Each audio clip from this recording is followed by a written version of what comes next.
So with that in mind, I'm going to stop sharing my screen and welcome Michael Moritz to the podium to give his presentation.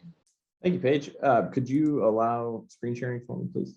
So today we're going to talk about the Infrastructure Investment and Jobs Act. Some people call it the IIJA, its acronym. Some people call it the Bipartisan Infrastructure Law, but that it's all one and the same. And we're going to talk about what's in it, specifically what's in it with transportation and what we can do to be on our elected officials and decision makers about how best to use this money. So we're going to talk about what's in the act, transportation funding specifically, how Houston can make the best use of these funds, how we can be stewards of these funds, and work to make sure our elected officials are using the money wisely and equitably. And then we also have a real brief one question survey, because I want to see what projects in people's neighborhoods they're thinking about that might apply to some of these opportunities. And we actually have the ear of the City of Houston Planning Department and to some extent the Metropolitan Planning Organization. And if there are projects that any of you bring up that might apply well to one of these grant opportunities, we would love to pass that on to them and also connect whoever submits those to be advocates for the project down the road. And then we also have our last slide is some upcoming actions that Stop TXDOT is working on as well that we want to get people involved in. So here are the highlights for the IIJA. This law features $1.2 trillion in total infrastructure funding. A little bit under half of that is new funding. So the rest of it is funding for programs that already existed and just renewing them for another 5-year period.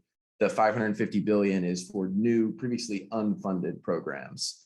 This includes investments in water, broadband, transportation, ports, the electricity grid, and also mitigating what lawmakers have called legacy pollution. Justice 40 is a really important part of the funding in the IIJA. Now, the Justice 40 initiative is a goal to deliver 40% of the overall benefits of certain federal investments to disadvantaged communities. There are some really important pieces of that sentence, right? First is, what is a relevant federal investment? And second, how do you define a disadvantaged community? And we'll talk about that more in the context of transportation a little bit later.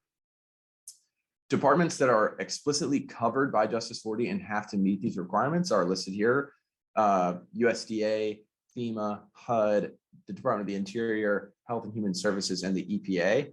So unfortunately, the USDOT is not, doesn't have any formal obligations within this law to satisfy Justice 40 requirements with its investments. But the good news is that USDOT is still taking proactive steps to use this money to provide infrastructure justice and serve communities that have been disadvantaged. And what they've done is they have defined what a disadvantaged transportation census tract is. And there's a lot of work that went into that, and I didn't want to spend any time talking about that specifically, but what I am showing here is a map of transportation disadvantaged census tracts in the greater Houston area. So all the yellow-orange color on that map in the lower right corner, those are areas that the USDOT has identified as being transportation disadvantaged. For those of you that are familiar with the Houston arrow, it's very evident in this map.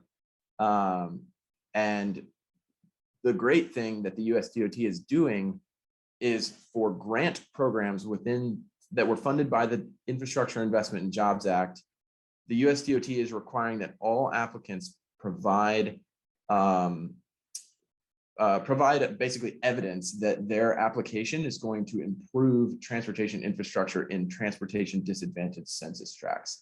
They technically didn't have to do this because Justice 40 didn't apply to them, but they're doing it nevertheless. And I think that's a really good thing. And so, credit to the USDOT for making this happen. They've also developed a DOT resource navigator. Both the links to the map of census tracts and the navigator are listed below here, and I can provide this later to CEC. And then they've also identified 14 key grant programs that will require that showing of benefit to disadvantaged census tracts. Some key programs are listed here: the RAISE grant, which RAISE stands for Rebuilding American Infrastructure sustainably and equitably. The Port Infrastructure Grant, Multimodal Project Capital Grant, Safe Streets for All Grant, Railroad Crossing Elimination Grant, and the Reconnecting Communities Pilot Program are all voluntarily Justice 40 aligned at the USDOT. So credit to them where credit is due. So transportation funding in the IIJA, there are two sort of branches of funding for transportation projects in the IIJA. One is formula-based funding, which is population-based formulas. So the Houston region has a certain population growth, and a certain population density, and those factors are going to contribute to the calculated funds that Houston will get within the total pool of formula funding that lawmakers approved in this act. There are additionally several grant programs, competitive grant programs, that a variety of different levels of government can apply for within the Houston region. A few key programs that I want to focus on. This is a non-exhaustive list, but on the formula funding, we have highway safety, railway crossings, congestion mitigation and air quality improvement, and the National Highway Program. Now, not all of these are necessarily good things for the climate movement, right? Highway safety, railway crossings, and air quality improvement certainly are, but the National Highway Program is formula funding for highway expansion projects. And that's this is an area where citizen stewardship and citizen activism directed towards our decision-making officials at the Metropolitan Planning Organization in this region is really critical, because the National Highway Program funding could be used to expand freeways like I-45, or it could be used simply as maintenance money, and that would be objectively better than expanding the freeway. On the grant side, we've got Healthy Streets and Safe Streets for All, the RAISE program I mentioned earlier, Reconnecting Communities, which is a really exciting new program that the USDOT has created, and then also public transit capital projects, which Metro Houston is actually going to be taking advantage of with the University Line BRT, which satisfies a lot of transportation disadvantaged census tracts in Houston. So let's get down to some numbers here and how all this stuff flows into our region. Houston will receive likely approximately $1.3 billion in formula funding. So that's nothing we have to apply for. This is just going to come to us over the next 5 years across different funding categories. The Metropolitan Planning Organization for this region, which is called the Houston Galveston Area Council, they facilitate the stewardship of all that money. So they are responsible for finding the projects from the stakeholders like Metro, cities, counties within this map on the right here that includes 8 counties around the Houston region. So all these areas, cities, counties, even county precincts, tourist groups, they're going to be giving the HGAC a list of projects that they want funded. And then the HGAC says, okay, we're going to score these and we're going to fund projects that we think are best for the region. And best is determined by a series of metrics that the HGAC has devised. Grant funding is a little bit different. Grant funding can be applied for by a variety of levels of government, as low as a TERS to as high as a county. So the city of Houston has applied for some grants already from the IIJA money, and we're going to see more and more of this as the year goes on. Here's one that the city of Houston has applied for. So this spring, the city of Houston submitted a RAISE grant application, which RAISE is Rebuilding American Infrastructure Sustainably and Equitably. They applied for a road safety and bike path project on Telephone Road earlier this year. This is in the Lawndale Gulfgate area, and it does a lot of really cool things. So the city identified that 2 different TERSs and Metro have these really great road safety projects in this area, but there was a missing piece between all 3 of them. And so the city said, okay, we're gonna extend the projects that are already planned and make it all one continuous project with this grant application. So the city is really, really excited about the multi-stakeholder collaboration, the location within transportation disadvantaged census tracts, and how it connects other planned projects, as they think this is a really strong application for the RAISE grant. What this project does is it improves Metro's 40 telephone route to its new boost standard. So that's ADA compliant stops with shade structures, both very important things for improving accessibility to transit. It's also going to increase the frequency of the bus. We're going to upgrade crosswalks near schools and parks. And there's actually a lot of schools around Telephone Road and Lawndale in this area. And then improving safety at intersections, adding trees, which will reduce the heat of the street, and adding this bicycle lane and new signals. So I'm going to turn it over to Susan now to talk about what Stop TXDOT did with the RAISE grant and some of the other successes that we've been having. Hi, I'm Susan Graham, as Michael said, and when it came to, we decided we wanted to actively be involved in advocating for the city as well as possibly our MPO in pushing them to apply for these grants. And so what we did, once we realized that they were going to submit the grant, we decided we were going to write letters to Pete, to Secretary Pete. People told us that this was a little unprecedented. No one had really, like real citizens on the street, residents, had actually sent letters in support of these grants in the past. So we worked with our members. We also worked, we have some teachers in our group, and one had one of his classes write letters to the kids at Yes Prep, and they wrote letters. And that was the most exciting part, I think, of all the stuff that we did. And we're going to continue to do this in the future. One of the things that we at Stop like to do is kind of push the envelope a little. And even if it's never been done before, we figure that it can't hurt, because we're the people that are actually going to live with the projects that they come up with, not the people at US DOT, right? So, so that's, and we got maybe 20, which is a big deal for people to write a letter to the Secretary of Transportation. And so we were very excited about the results. And we're going to hear mid-August about this grant. So we'll see if it worked. We'll let you know. Next slide, please. I don't know how to do that, Michael. Oh, there we go. And, you know, Stop's been a little bit about who we are. Stop TXDOT I-45 has been in existence for a little over 3 years. And I'm the co-founder of the group, and I was really upset about the problems it was going to cause in my neighborhood in the near north side. And I was also upset that after working with TXDOT through Super Neighborhood and our civic club, that we really weren't being heard by them at all about what our issues were with this, which was going to make the air in our community worse, the noise in our community worse, really make it really scary for kids to go to school and walk to school. And this is a walking community. People walk to school, kids walk to school, they walk home. So the things that we've done that have really worked well for us is we really focus on identifying who can make the decision and who can help them do that. And so we find out who can make the decision. Is it the feds, our MPO? Is it the mayor? And then who influences those groups? And then we create relationships with the decision makers and sometimes the influencers. You know, we have great relationship with the City of Houston Planning and lots of other, and also Precinct 1, Precinct 2, and the County Judge's Office.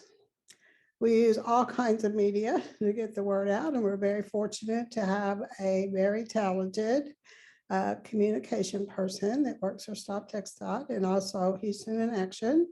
And we use everything from word of mouth, newsletters, all the normal things. But we also do phone banking, and we also knock on doors. And I have to credit Molly Cook with all of our amazing outreach. She is the outreach lady. And she makes it look, you think it's going to be hard, and she makes it look fun, and she makes it look easy. And then we want our members to be really informed, and the people that we call and knock on their doors, we want them to understand why something's important. A lot of times we get asked to support things and nobody's bothered to tell us why we might want to support it. We provide resources in all relevant languages. We share sample letters and comments and provide talking points. We know people have busy lives, they have kids, they have jobs, and the idea that they could sit down and actually write a letter without some assistance, we feel makes the ask too hard. We have office hours, which are just a Zoom call where people can drop in and get help. And we support each other and encourage each other and celebrate everything. We have group text when people are giving comment to support the people that are giving comments. It's terrifying to give comments. And we call this making it easy to show up. So we try to make it very easy for people to show up. And then we take risk. You know, we do direct action. We have protests at the loss at the ballpark. We hang banners off of I-45. We defy precedent and always get media attention. We do everything we can to get as much media attention as possible, because that can raise the visibility of an issue past the point that your organization could possibly do it. And so I think we've been pretty successful, and we're hoping to be more successful as we go forward. And we have the amazing group of people. If one person was even attempting to do any of this, it would not work. So we have an amazing group of people that step up and are passionate and do a whole lot of work that they don't get paid for, because we're all volunteer. We have no paid staff. And I think that's my piece, Michael, and you're gonna go to the survey? Yeah, I want to be mindful of time. If maybe we should do maybe just a discussion about projects in a breakout room or something instead of the survey. Yeah, I think so. Let's sort of use these as our discussion questions for when we go to our breakouts in about 40 minutes, if that works. Yeah, absolutely. I do have one more slide though. Okay. Really quick. So there's a whole bunch of stuff coming up with freeway fighting that we want to share with this group. And I would really like to connect with people that are interested in being a part of any of this or being a part of Stop TXDOT. And Susan and I's contact information is on the next slide as well. But TXDOT is expanding projects or freeways all over Houston, not just I-45 North. The Gulf Freeway is in its infancy of an expansion project. And the very first opportunity to comment on it is happening right now. There's not a design yet, but there's some study work that's been published, and we're working on providing talking points and resources for people to comment on that early and often. There's also an inner I-10 expansion project that's on the books, and TXDOT's hosting a public meeting in person at the TXDOT office next week on the 28th, and we are going to be there with a crowd, and we would love others to attend with us. The annual budget for the State Department of Transportation is about to be approved next month, and there's virtual comment opportunities for that. And then also, this is the most important thing, I think, for this group. In August, on August 30th, we are going to charter some buses and go to Austin with as many Houstonians as we possibly can muster and join forces with freeway fighters in Austin, Dallas, El Paso, and San Antonio, and put as many Texans in this Texas Transportation Commission meeting room as we possibly can, because there's a bunch of press at the August meeting every year where they vote on the annual budget. Our message there is remove the I-45 North expansion from the UTP, stop funding highway expansions statewide, and to show them that we are organizing across the state. And then the last thing is the Safe Streets for All grant application. So we've been talking about the Jobs Act funding during this presentation, and the next letter writing campaign is going to be for Safe Streets for All. We've been working with the City of Houston Planning Department to make sure that they are submitting an application, and they've identified a bunch of high injury network intersections that they're going to request funding to fix. And we're really excited to support that application as well. And we'd love to have you write a letter. So with that, contact information is there, and would love to connect with anyone that is interested in joining this transportation justice fight. Thank you so much for that presentation, Michael. If you would send me these slides, I'd be happy to share it with everybody who was on the call tonight. And I can certainly put all of those events that you just said in our CEC newsletter to get it out to sort of the larger environmental community. They're all wonderful public engagement opportunities. But right now we do have about 10 minutes for Q&A for both of our guests from Stop TXDOT. So I would like to start with one that I've already seen in the chat. Carol Burris said, what goes into being disadvantaged in terms of transportation? Does it just mean that public transportation is not available to them, or does it take into consideration low income?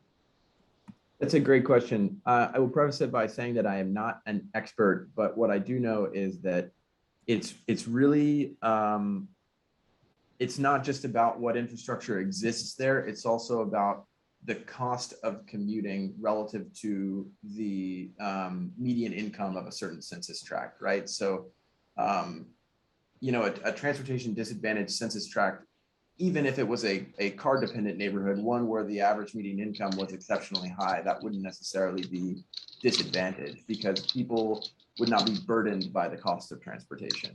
That's really the crux of it. Transportation disadvantaged census tracts are areas where the cost of commuting or moving is a burden on someone's life or pocketbook. Thank you.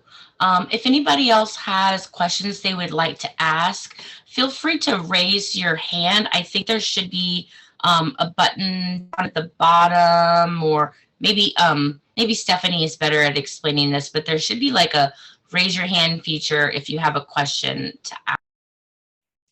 Yeah, so if you go to the bottom of your screen, you will see something that says reactions, and you select that, and then there's raised hand. If you don't see it already on your screen, reactions, raise hand.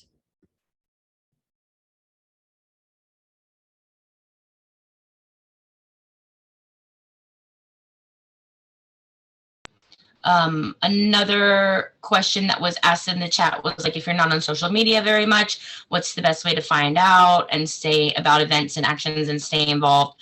And it looks like Stop TXDOT has a newsletter and CEC also has a newsletter. And not to brag, but I'm pretty sure ours is like the biggest compilation of all of the environmental happenings in the region, whether it's events or public engagement opportunities, green jobs, news, everything else. We try to be a very inclusive compilation of everything that's going on in the local environmental community. So do be sure that you get connected with the CEC newsletter if you're not already there.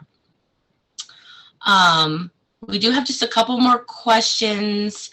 I don't know if I have a question if nobody else does.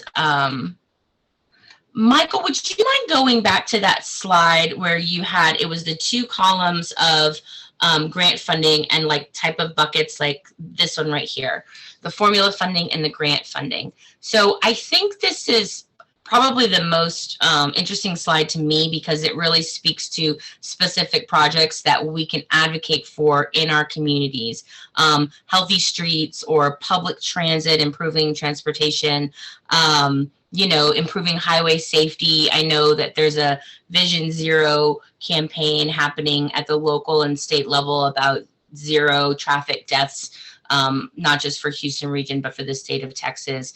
And when you look around town and you see a lot of the ghost bikes and understand that people who are trying to take the healthy option by walking and riding their bikes and taking transit are often struck by like really fast motorists. And so improving safety on highways as well as railway crossings seems like a really great improvement we can make in terms of quality of life.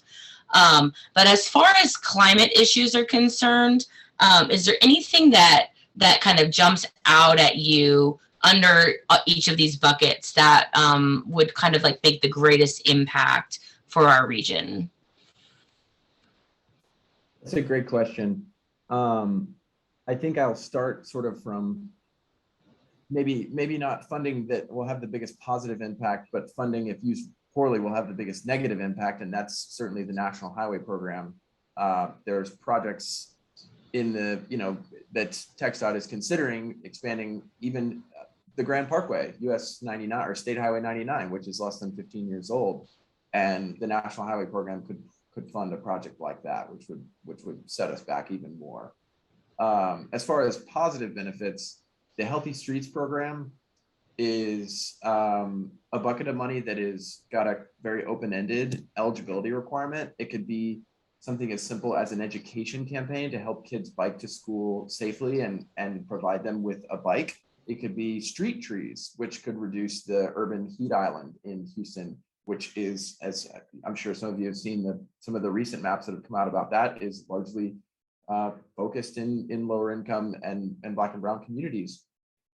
And then the public transit capital projects, right? Like the more cars that we can take off the road and put people into climate friendly transit is going to be really beneficial. The congestion mitigation, air quality improvement is also a great bucket of funds on the formula side, but historically that's been used to fund freeway expansions under the guise that reducing congestion improves air quality. And over time, obviously, there's been plenty of evidence to suggest that that doesn't happen. So I'm generally more excited about the grants as opportunities for city government, TERS's county government to do great projects without the the oversight of TXDOT. And then on the formula funding side, we need to be watching them very closely to make sure that they are doing it for climate positive things and not climate negative things. Fantastic. Thank you for that response.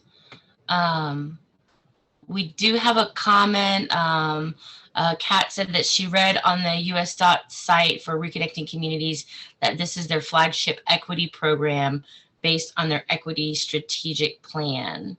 Have you heard that thing? You said you're really excited about that. I don't know that I'm familiar exactly what that means. Like from my understanding, Fifth Ward used to be a beautiful, vibrant neighborhood until the freeway came through and completely disrupted people's patterns walking back and forth. So I'm wondering, this to me sounds like, how do we reunify a previously divided community? And I can't imagine that that's an easy process. Like, what does that Reconnecting Communities program, what would that look like in Houston? That's a great question. I have a pretty good, actually Fifth Ward specific answer too, I think. So I do want to go real quick on the Reconnecting Community program. The US DOT website provides some ideas: adapting existing infrastructure, building pedestrian walkways over or under existing highways to connect neighborhoods. And you mentioned Fifth Ward, and thinking about the context of the I-45 expansion and how many students walk across the Jensen Bridge over I-10 to get to Bruce Elementary School every day, and how they're just in this cauldron of exhaust and noise and hot concrete. It's got to be an incredibly unpleasant experience. And one way that the Reconnecting Communities program could be applied to the I-10 Jensen Bridge, where students walk to school every day, young students, is to build a much larger path with trees and sound mitigation, and ultimately sort of separating them from the concrete built environment that they currently have to walk through. I don't know that that would greatly improve the air quality, all else constant, but it would certainly improve the experience and make getting to and from school safer and more pleasant. So that's an idea for the Reconnecting Communities. I will say, unfortunately, this specific bucket of funding was a very contentious back and forth bucket of funding when this was being negotiated in Congress. And what was originally $10 billion of funding was reduced dramatically to only $1 billion of funding for the whole country over 5 years. So while it is a really exciting program, and US DOT has touted this, it's unfortunately one of the smallest buckets of funding in the bill. Thank you so much for that really great answer. I know I've been talking about vegetative barrier between automobiles and pedestrians for a long time.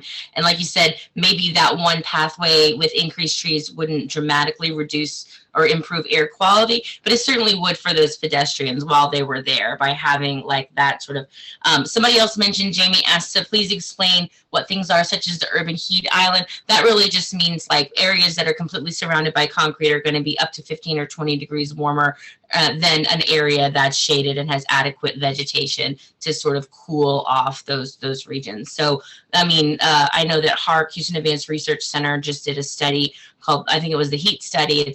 With the E is a 3. It's like H3AT, and it's like Houston heat something. But CEC actually just did a little write-up on heat islands last week because I'm so over this heat. And I was like, let's talk about heat. Let's keep talking about how some neighborhoods are just so much hotter than others because they just don't have trees on the street. And we need to get some trees on the street. So thank you so much for your time and your expertise, both Michael and Susan. I know y'all have to go to another meeting. So we'll look forward to receiving all of those slides from you, and we'll be happy to pass it on to all of our participants tonight so they can take a deeper dive if they have any questions.